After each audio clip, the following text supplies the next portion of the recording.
La confrérie des Louves de Florence Rhodes aux éditions du Caïman. Vendredi, 14h16. On reprend. Janine, c'est ta sœur ? Ma cousine, commandant, ma cousine.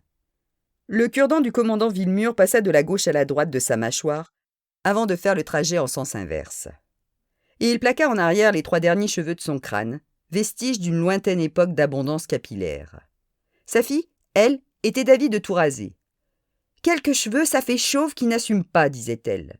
La boule à Z, c'est stylé. » Faut dire, elle sortait avec un mec coiffé comme un porc-épic, ça ne crédibilisait pas son avis sur la question. Il poussa un soupir et avala un bonbon à la menthe. Il se plaisait aux mœurs.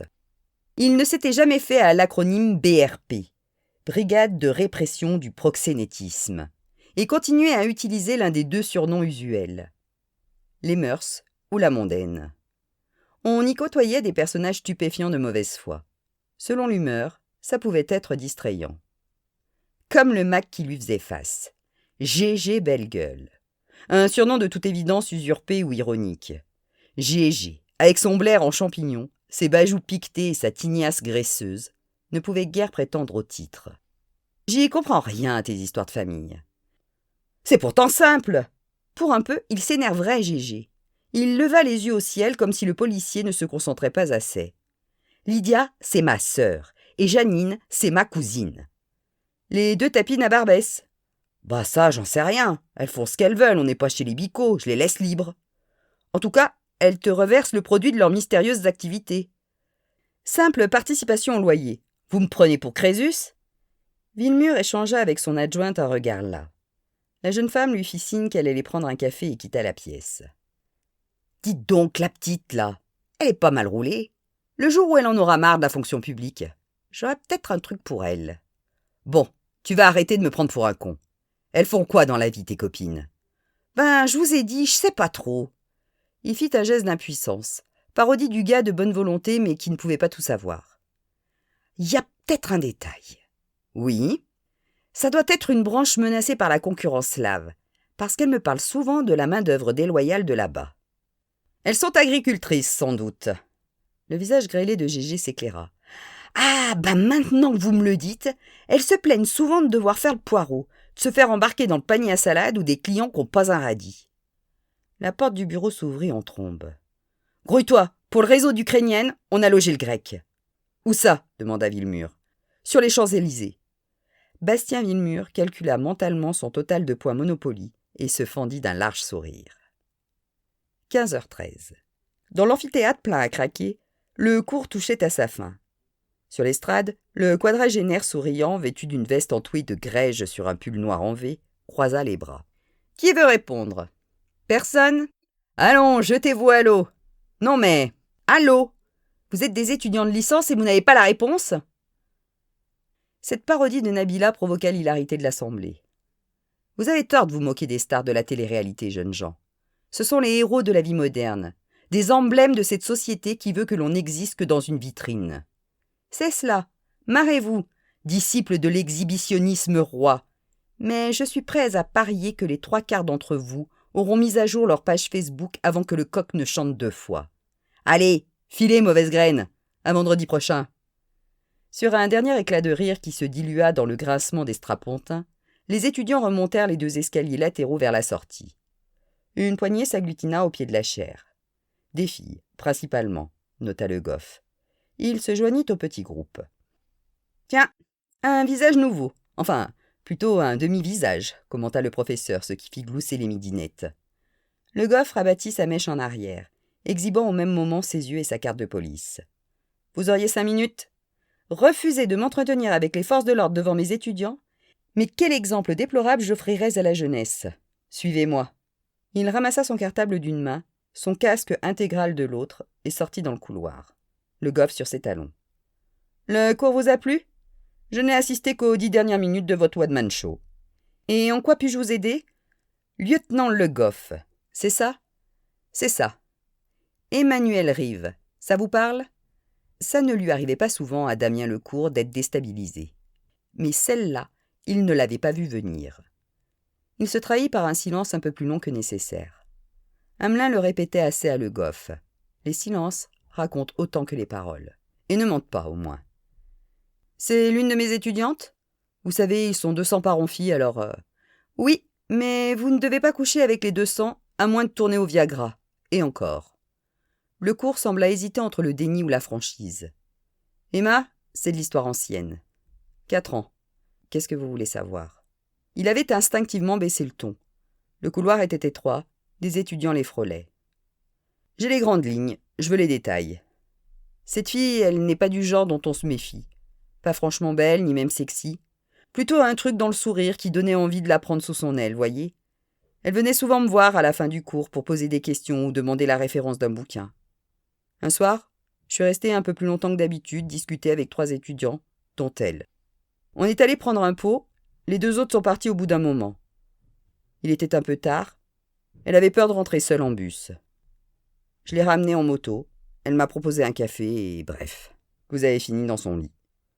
Le cours écarta les mains en signe de contrition, invoquant silencieusement la faiblesse de la chair. Seulement après, elle ne vous a plus lâché. Une vraie dingue. Je crois que le terme technique, c'est érotomane. Elle avait fait une fixette sur moi. Elle me téléphonait 15 fois par jour, voulait que je la baise dans mon bureau, menaçait d'alerter ma famille, le président de l'université. Comment ça s'est terminé ? Mal, bien sûr. C'est devenu invivable. J'ai dû en parler à ma femme. Elle a pris Emmanuel entre 4 yeux, lui a dit que la chasse était gardée et qu'elle ferait bien d'aller harceler ailleurs. Ça a marché ? Vous ne connaissez pas Lorraine. Elle peut être assez convaincante quand elle s'en donne la peine. En tout cas, je m'en suis tiré avec un avertissement sans frais.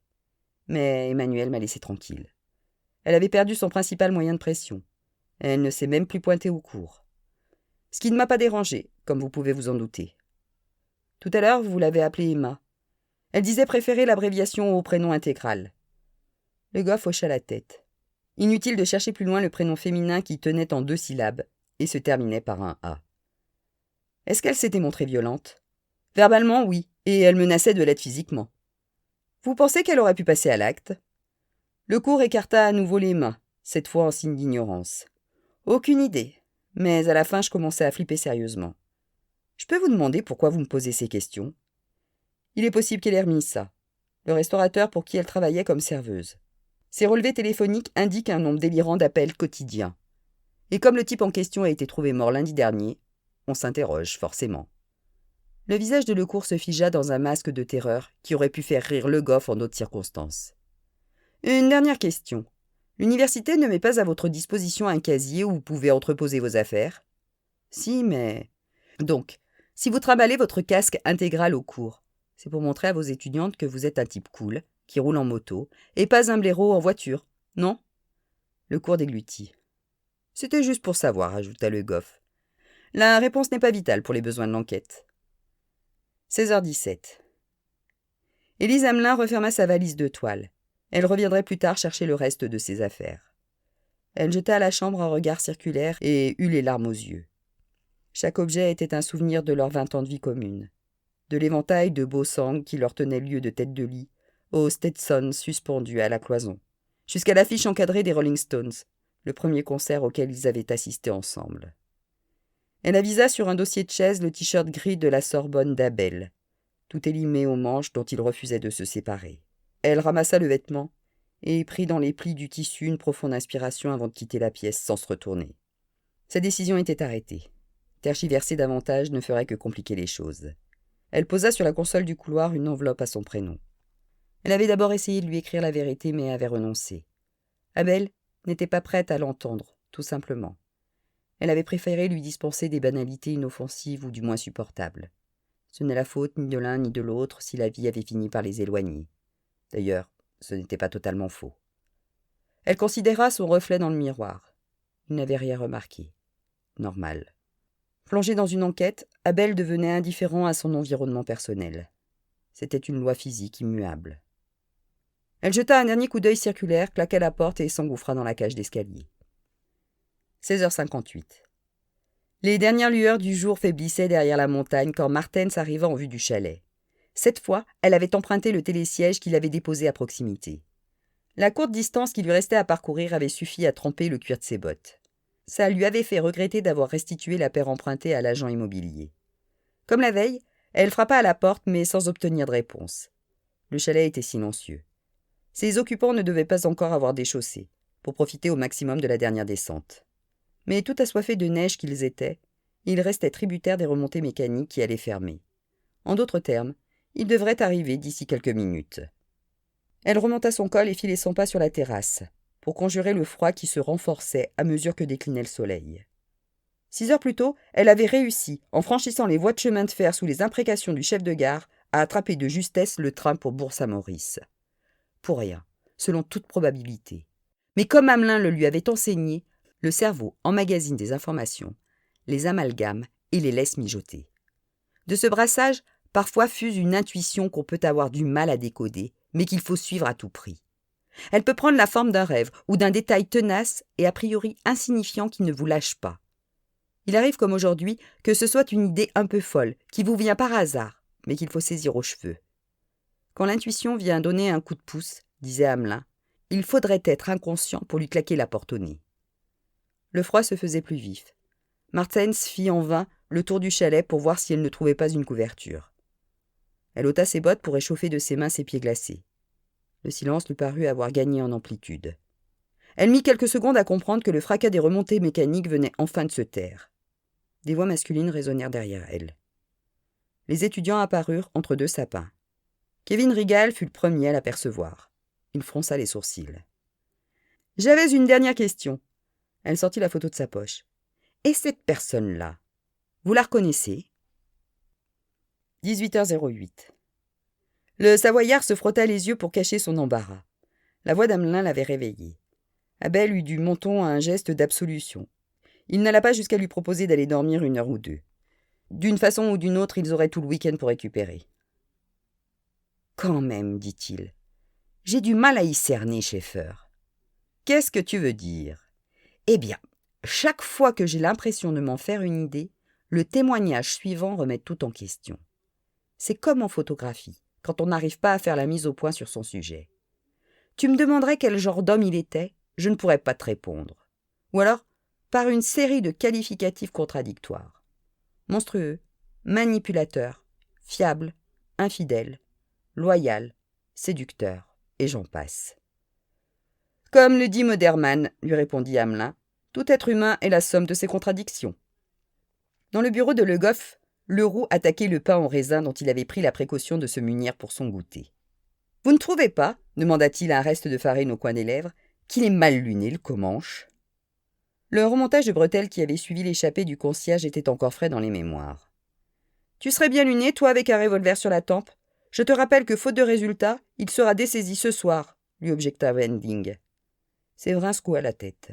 « En tout cas, il n'est pas dans son assiette. Cette nuit, au briefing, Le Goff a dit « c'est la seule chose qu'on sait », au lieu de « qu'on sache ». Il n'a même pas relevé. Un silence songeur accueillit la remarque. « Maintenant que tu le dis, poursuivit Wendling, il ne m'a pas raconté de blague idiote depuis... Attendez voir. Lundi soir. Une histoire de Somaliens et de paquets de chips. Il tourne à au moins une par jour en principe. Il a peut-être des problèmes personnels. Alors, par définition, ça ne nous regarde pas. C'est comme Le Goff, en fait, ricana Leroux. Qu'est-ce que tu veux dire ? Bah, avec sa mèche. Forcément, il ne nous regarde pas. Il est où d'ailleurs, le petit jeune ? Demanda Séverin, ses yeux furetant dans la pièce comme s'il espérait voir Le Goff sortir de derrière le porte-manteau. Il a laissé un message. Il creuse un truc. Il est sur la piste d'un obsédé. Les yeux de Séverin s'éclairèrent d'une lueur grivoise. Sexuel ? Oui, je crois. Toujours les mêmes qui ont de la chance. 18h23. Excellente soirée et surtout très bonne année puisqu'il me reste encore 3 semaines, je crois, pour vous la souhaiter. La cliente confirma. On avait bien jusqu'à fin janvier pour se souhaiter la bonne année. Elle partit ravie des services de ce grand gaillard affable. Il venait de passer une demi-heure à l'orienter entre la confiture de lait aux extraits d'amandes douces et la marmelade de figues vertes à l'orange amère. Il lui avait paru si jeune qu'elle ne s'était pas doutée que c'était à Rodrigue Balto en personne et non à un de ses employés qu'elle avait eu affaire. Celui-là même dont le nom s'étalait en grandes lettres sur la devanture surplombée d'une margelle à damier noir et moutarde. Le sourire de Rodrigue l'escorta jusqu'à la sortie. Il était encore tôt, mais le magasin était bondé. Surtout de touristes, nota Rodrigue. Preuve éclatante qu'il avait été bien inspiré de se faire référencer dans le guide Lonely Planet consacré à Paris. Si Rodrigue n'avait pas vraiment besoin de passer derrière le comptoir de l'un de ses points de vente, il considérait que cela faisait partie de son travail. D'abord, ça motivait les employés. Un patron pas fier qui ne répugnait ni à servir, ni à placer les boîtes de foie gras sur les présentoirs, ni même, si nécessaire, à balayer les lattes du plancher. Ensuite, laisser traîner ses oreilles dans les boutiques lui permettait de prendre le pouls de la clientèle. Était-elle toujours aussi séduite par le conditionnement des pots façon savoir-faire du temps jadis et l'étiquetage à l'ancienne, avec une calligraphie d'écolier sur un cahier de classe? Que pensait-elle de l'assortiment des lots de cadeaux? Un pot de foie gras, une confiture de figues et une bouteille de blanc, proposés dans une corbeille de paille emplie de copeaux de bois. Les suggestions de ses clients constituaient un réservoir inépuisable d'idées nouvelles. En son fort intérieur, il devait bien reconnaître qu'une autre raison s'ajoutait à sa suractivité. Il n'accordait pas aisément sa confiance et renâclait à déléguer. Il repéra dans l'allée un tonneau de pruneaux à l'eau-de-vie mal aligné et se hâta de corriger son positionnement. En Octave Mouret des temps modernes, il avait l'œil à tout. L'enseigne portait son nom. Dès lors, il ne laissait rien au hasard. Comme la qualité des produits ou l'uniforme des employés, par exemple.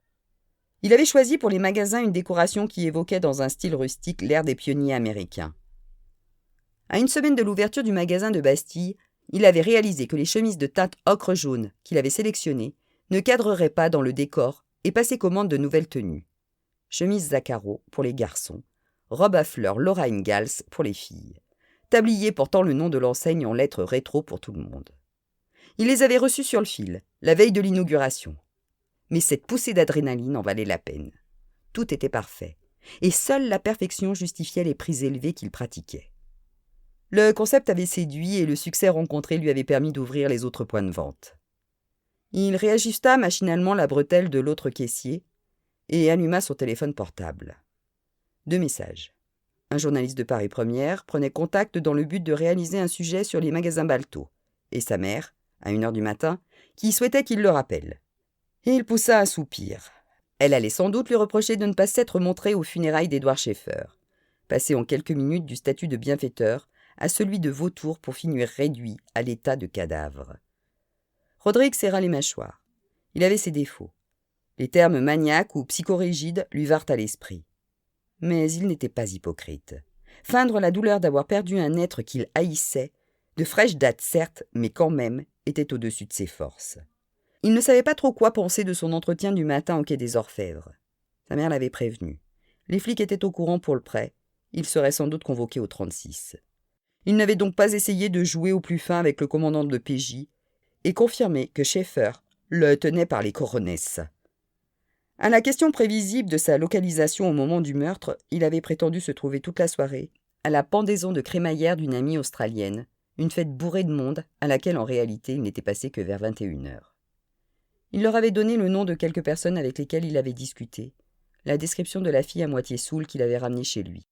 Même s'il doutait que quiconque puisse situer avec précision l'heure de son arrivée, l'alibi était ténu. Il serait dans un sacré pétrin si on découvrait qu'il avait traîné à proximité du Paris-Boston un peu plus tôt dans la soirée. Il n'avait pas l'intention de dire ce qu'il y avait vu, ou plutôt qui il avait vu. Il n'était pas une balance et il devait bien se l'avouer, le meurtre d'Édouard lui avait rendu un fier service. Si ça tournait mal, s'il était sérieusement soupçonné du meurtre, alors tant pis, il balancerait tout. Chacun pour sa peau. Sa loyauté avait des limites. Ça devrait les intéresser au 36, de savoir qui avait tué Schaeffer. 20h20, 11h20, heure locale. Gaël Hamelin poussa d'un coup d'épaule la porte du Silibert, qui lui céda le passage dans un grincement plaintif. Il avait maintes fois répété à Chayton qu'il devrait huiler les gonds. Le client avait l'impression d'être accueilli par une grand-mère acariâtre. Chayton haussait alors les épaules et lui demandait ce qu'il reprochait aux ancêtres pleins de sagesse. Fussent-ils de mauvaise humeur? Sa tribu, les Ojibwés, les honorait, et ce n'était pas un petit mercenaire français qui allait lui apprendre la vie. N'empêche, avec sa façade de planches couleur cuivre, tout droit sortie d'une rue du Far West, ses bancs en rondins vernis et ses peaux d'animaux pendus, le Silibert était leur bar préféré de Whitehouse, à Anna et lui. Même l'humeur taciturne de Chayton, jamais avare d'une rebuffade mais qui offrait volontiers sa tournée en fin de soirée, contribuait à l'hospitalité du lieu. Ce soir-là, Gaël repéra Helmut au bar, seul devant un diète-coq. À l'autre bout du comptoir de chêne, le tenancier essuyait les verres d'un torchon à carreaux, les sourcils froncés, avant de les reposer devant lui avec fracas.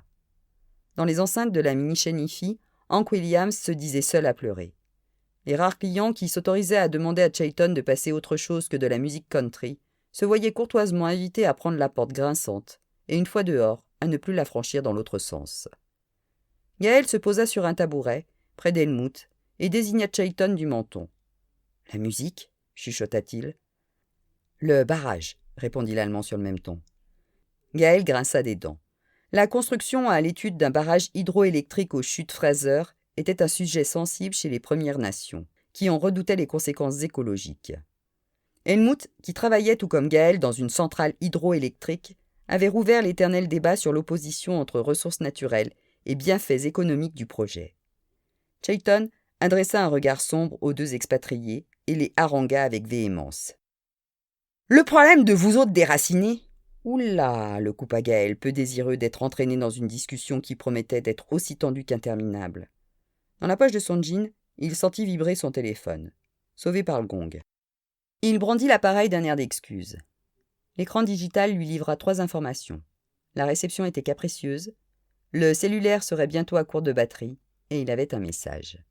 Il n'hésita pas à ressortir affronter les 20 degrés négatifs de ce début janvier pour en prendre connaissance. Outre une belle opportunité de fuir les foudres de Chayton, il ne voulait pas louper un appel d'Anna, qui, enceinte de 3 mois, avait déjà des contractions. Le médecin se montrait inquiet. Il consulta sa messagerie vocale. C'était Abel. Il commença à écouter le message. Il avait écouté tous ceux que lui avait laissés son frère. Une façon un peu lâche de ne pas assumer jusqu'au bout sa décision de couper les ponts. Celui-ci datait du matin tôt, heure française, et durait 2 minutes. Gaël s'assit sur la plus haute marche et rangea son téléphone. À Paris, quelque chose de terrible était sur le point de se produire. Il n'avait pas parlé à Abel depuis 19 ans. Il était temps de briser le silence et de lui dire la vérité sur l'accident qui avait décimé leur famille. 23h24. Hamelin consulta sa montre. Dans un peu plus d'une demi-heure, il appellerait d'Acosta et reconnaîtrait qu'il ne savait pas qui avait tué Édouard Schaeffer. En son fort intérieur, il souhaitait passer enfin ce coup de fil qui signerait la fin de sa carrière. Il se sentait usé, et déjà le soulagement entamait son travail de sape. Après tout, il n'y avait rien de déshonorant. Résoudre une affaire criminelle en 4 jours relevait de l'exploit. Personne, dans le fond, ne s'attendait à ce qu'il réussisse. Ni la presse, ni le divisionnaire, ni le juge, ni même les membres du groupe ne seraient déçus. Lui seul le serait. Pour le moment, tout ce à quoi il aspirait, c'était rentrer chez lui et dormir 10 heures. Il ne voulait pas penser à ce qu'il attendait le lendemain, ni les jours suivants. Il se frotta la barbe. Pas de miracle à attendre. Aucun témoin providentiel ne viendrait les trouver à la dernière minute. Aucun indice négligé ne leur sauterait aux yeux comme une évidence. Autant devancer le bourreau. Il souleva le combiné. 23h25. Un concert de soupirs excédés résonna dans le compartiment du train de nuit quand Martens ouvrit la lourde porte pour la 4e fois depuis le départ. Elle la referma dans un long chointement. Le backpacker qui lui céda le passage dans le couloir étroit lui lança un regard noir. Vecteur de son exaspération pour les voyageurs qui, bien que disposant d'une couchette, préféraient passer la nuit debout. Martens marcha jusqu'à la plateforme et poussa un cri de triomphe. « Du réseau, enfin !» Elle atterrit sur la boîte vocale d'Hamelin. « Commandant, c'est Martens, rappelez-moi d'urgence. » 23h26. Abel reposa le téléphone. Avant toute chose, une aspirine. Il marcha jusqu'au porte-manteau et explora les poches encombrées de son duffel-coat. Coinçant un roman sous son bras, il put accéder au précieux tube dont il ne se séparait plus ces derniers temps. Au moment de remettre le livre à sa place, il jeta machinalement un coup d'œil à la couverture de La débâcle de Zola. Le roman qui racontait la chute des armées du Second Empire face aux Prussiens et l'épisode de la Commune était l'avant-dernier volume du cycle des Rougon-Macquart. Il l'avait commencé quelques semaines plus tôt. Au moment où son téléphone sonna, le livre lui échappa des mains. Il produisit un bruit mat en s'écrasant au sol. 23h27. Aiguillé à nouveau vers la messagerie, Martens coupa la communication et frappa du poing la paroi du wagon. Elle ne pouvait quand même pas communiquer le nom de l'assassin de Schaeffer à son chef par texto. 23h28. Pris de vertige, Abel se rattrapa au porte-manteau. Comment avait-il pu manquer ça? Il se serait donné des gifles. Il se rua à son bureau et composa le numéro du divisionnaire. « Hamelin, je sais qui a tué Schaeffer. »